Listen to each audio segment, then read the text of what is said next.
3 hommes la coincent dans un parking sombre. Elle baisse les yeux. Ils ne savent pas qu'ils viennent de signer leur arrêt de jeu. Clara Duval est invisible. C'est ainsi qu'elle le préfère.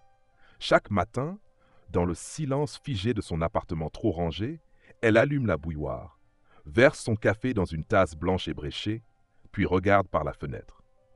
Toujours le même trottoir, le même banc, les mêmes passants qui ne la voient jamais. Elle quitte son appartement à 7h32. Elle prend le bus ligne 9, toujours la même place contre la vitre. Elle évite les regards, même polis. Son badge d'archiviste clignote mollement à la mairie entre les vieux dossiers et les stagiaires bancales. À la pause de midi, elle mange une salade emballée dans du plastique, seule dans le parc, sur un banc à l'ombre d'un érable. Les collègues ne lui parlent pas, ou à peine. Elle ne s'en plaint pas. C'est une vie de silence et de prudence, une routine sans couleur. On ne remarque jamais Clara, ni pour la critiquer, ni pour la complimenter. Elle est une ombre fonctionnelle. Mais Clara cache un monde entier sous la surface, un monde que personne ne soupçonne. Chaque soir, après le travail, elle s'entraîne, chez elle, ou dans un vieux local abandonné transformé en salle de sport personnel. Tatami usé, sac de frappe pendu à une poutre grinçante. Là, dans la solitude, elle redevient celle qu'elle était avant, celle que Sensei Nakamura a formée, celle qu'elle a dû enfouir. Clara a appris le karaté après avoir survécu à une agression. Elle était jeune. Personne n'avait cru à son récit. On lui avait conseillé de faire attention, de ne pas rentrer seule la nuit. Alors, elle avait choisi une autre voie, celle du contrôle, de la discipline, de la puissance silencieuse. Sensei Nakamura lui avait dit un jour « Un jour viendra où tu n'auras pas besoin de frapper, juste te tenir droite. Mais ce jour-là n'est pas encore arrivé, et Clara ne sait pas qu'il approche. » Vendredi soir, il est 20h42. La mairie ferme tard à cause du conseil municipal. Clara descend les escaliers du bâtiment désert, son sac en bandoulière. Dans le parking souterrain, les néons vacillent. Une voiture démarre au loin. Puis, silence. Elle marche. Clac, clac. Le bruit de ses talons dans l'immensité vide. Elle entend d'abord un raclement, puis un ricanement. « T'as pas peur toute seule dans le noir, madame ?» La voix est grave, moqueuse, pas familière. Elle s'arrête net. Les clés de voiture en main, elle évalue mentalement les distances, les sorties, les angles morts. Elle reprend sa marche, calme, lente. Soudain, 3 hommes apparaissent devant elle. Ludo, le leader, une casquette noire sur le crâne, une clope au bec, l'air sûr de lui. Sam, regard vicieux, main dans les poches. Kevin, jeune, le visage presque désolé, mais qui ne dit rien. Ils encerclent. Elle sent leur présence comme des crocs invisibles autour de sa gorge. On veut juste discuter, beauté. T'as l'air tendu. Tu travailles tard. Tu devrais faire attention. Les temps sont dangereux. Leurs voix sont faussement calmes.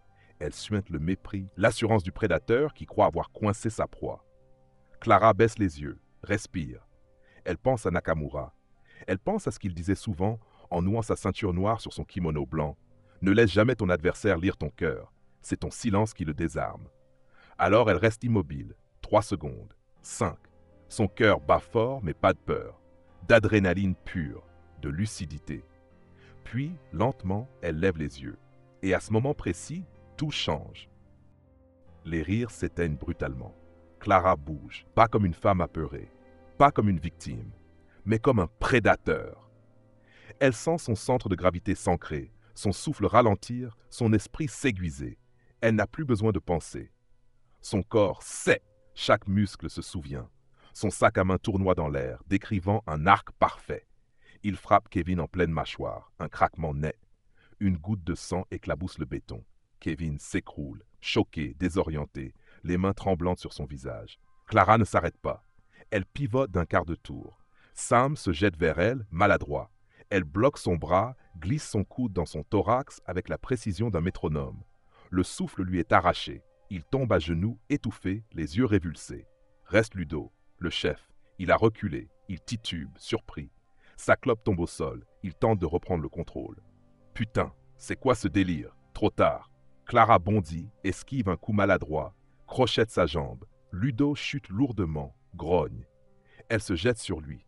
Genou sur son torse, elle verrouille son bras dans une clé d'épaule faite. Elle pourrait le casser. Là, maintenant. en un quart de pression, mais elle s'arrête. Elle le regarde droit dans les yeux. Ce n'est pas de la colère, c'est pas de la haine, c'est du calme. Ludo gémit. « Ok, arrête! T'es malade ou quoi ?» Clara se relève, y rampe en arrière. Elle ne dit rien. Elle n'a pas besoin de dire quoi que ce soit. Dans sa mémoire, la voix paisible de Sensei Nakamura résonne. Ce n'est pas frapper fort, Clara, c'est frapper juste et savoir quand s'arrêter. Le néon au-dessus d'elle grésille, révélant son visage impassible. Son souffle est régulier, ses gestes nets, son aura changée. Quand Ludo s'effondre, Clara s'écarte, elle respire, profondément. Elle ne tremble pas. Ce soir, la guerrière est sortie de l'ombre. Le lendemain matin, son téléphone vibre. Des notifications, des messages, des liens, une vidéo. Quelqu'un l'a filmé. Clara, dans le parking, frappe nette, mouvement précis, 3 hommes à terre. La vidéo devient virale en moins de 48 heures. La ninja du parking. Des milliers de vues, des centaines de commentaires. Respect. Cette femme mérite une médaille. Elle les a calmés comme dans les films. Mais tous ne sont pas admiratifs.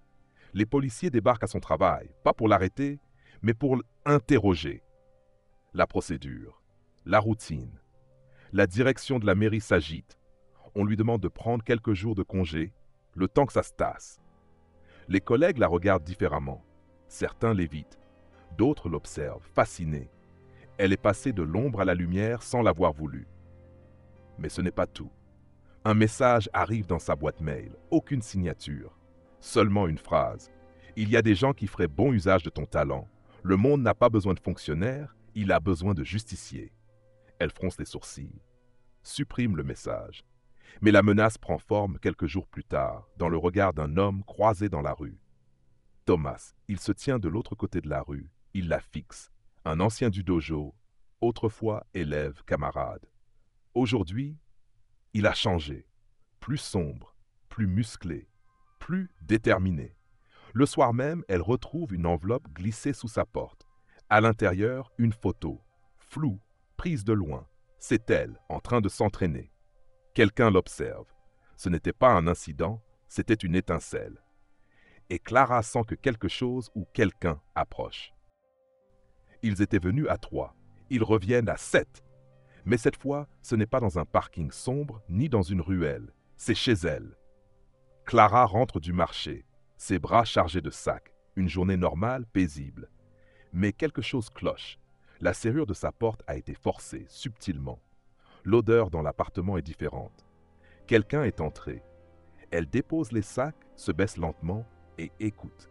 Un bruissement, un souffle, puis un déclic. T'as fait le buzz, Clara. Ils surgissent du salon, en cercle, comme une meute, des visages connus. D'autres non. Parmi eux, Thomas. Il n'a plus rien du jeune homme respectueux qu'elle a connu. Il a des tatouages visibles, un regard dur, la posture d'un homme prêt à frapper s'il le faut. Il s'avance doucement. Tu gaspilles ton don. Tu pourrais changer les choses. Tu pourrais faire tomber ceux que la police protège. Je ne suis pas un justicier. Non, t'es pire. T'es une lâche. Une tension glaciale fige la pièce. Clara serre les poings. Elle recule de 3 pas, ouvre un meuble discret, un compartiment secret. Son ancien doji blanc y est soigneusement plié. Elle ne l'a pas porté depuis des années. Mais ce n'est pas le tissu qui fait la guerrière, c'est l'esprit qu'il symbolise. Elle n'essaie pas de fuir. Elle fait face. Une bataille éclate. Mais ce n'est pas un combat de rue. C'est une danse de contrôle, une mélodie de silence, un art. Clara bouge sans bruit. Son regard est clair, précis. Elle esquive, neutralise, désarme sans blesser mortellement. Ses adversaires tombent un à un, désorientés par sa grâce implacable. Il ne reste que Thomas, essoufflé. Il lève les poings, puis hésite. Elle ne le frappe pas. Pourquoi tu t'arrêtes? Parce que tu n'es pas mon ennemi. Mais tu l'es devenu à force de ne plus savoir pourquoi tu frappes. Il reste là, immobile, tremblant. Pour la première fois depuis des années, il doute. Pas d'elle, de lui-même. La ville ne dort plus. Les journaux en parlent. Les radios, les réseaux sociaux. L'histoire de la karatéka silencieuse circule. Mais la violence de l'agression chez elle inquiète. On s'attendait à ce qu'elle disparaisse, qu'elle parte, qu'elle retourne dans l'ombre. Mais Clara reste, plus forte, plus présente. et cette fois, elle décide de faire quelque chose de concret. Le maire, sceptique au départ, accepte de lui confier un projet, un centre d'autodéfense. Pour les femmes, gratuit. Clara y investit tout, son énergie, son temps, ses souvenirs. Elle transforme sa douleur en transmission. Elles arrivent par dizaines, des mères battues, des jeunes harcelés, des femmes âgées voulant juste ne plus trembler dans la rue. Clara ne leur apprend pas à frapper. Elle leur apprend à se tenir droite, à respirer, à anticiper, à ne pas s'excuser d'exister. Et au fond de la salle, un homme, Thomas. Il ne parle pas, il observe, il apprend, il ne cherche plus la violence, il cherche à se réparer. Clara ne l'a pas rejeté. Elle lui a tendu la même main que celle qu'on lui avait tendue autrefois, quand elle n'était que douleur et silence. Dans le dojo, ses élèves l'appellent parfois « sensei ». Elle sourit doucement. Mais au fond, elle sait, elle n'est pas un maître. Elle est une survivante qui a choisi de se relever et d'élever les autres avec elle. Un an plus tard, le dojo est plein. Le parquet résonne sous les pieds nus, les voix sont calmes, les souffles sont contrôlés. Clara avance entre les rangs. Sa silhouette est la même, mais quelque chose en elle a changé. Elle n'est plus invisible, pas une célébrité non plus, mais une présence. Chaque élève connaît son histoire, pas parce qu'elle l'a racontée, mais parce qu'ils la vivent à travers sa posture, son regard, sa façon d'enseigner sans jamais hausser la voix. Elles viennent des quatre coins de la ville, des femmes brisées, oubliées, isolées. Elles repartent redressées, ancrées, fières. Clara ne leur promet pas qu'elles ne vivront plus la peur. Elle leur apprend à ne plus s'y soumettre. Et puis, il y a lui, Thomas. Il entre toujours après les autres. Il reste en retrait. Il salue avec sincérité, s'entraîne avec rigueur. Il ne parle presque pas, mais son regard a changé. Il ne cherche plus à dominer. Il cherche à comprendre. Un jour, à la fin d'un cours, il reste assis plus longtemps. Il observe alors qu'elle range les tatamis. « Tu crois qu'on peut vraiment changer ?» Clara s'arrête, le regarde. Ce n'est pas une question de croire, c'est une question de choix. Et tu viens de le poser. Il hoche la tête. Il ne sourit pas. Mais dans ses yeux, il y a paix. La justice n'a pas été rendue dans un tribunal. Elle a été semée, graine après graine, dans les gestes simples d'un dojo communautaire. Clara n'a pas gagné une guerre. Elle a réparé une chaîne invisible de violence, en brisant le cycle à l'endroit le plus dur, en elle-même. Ce n'est pas la violence qui fait le héros, mais la paix qu'il sème autour de lui. Clara n'a pas triomphé parce qu'elle a frappé plus fort.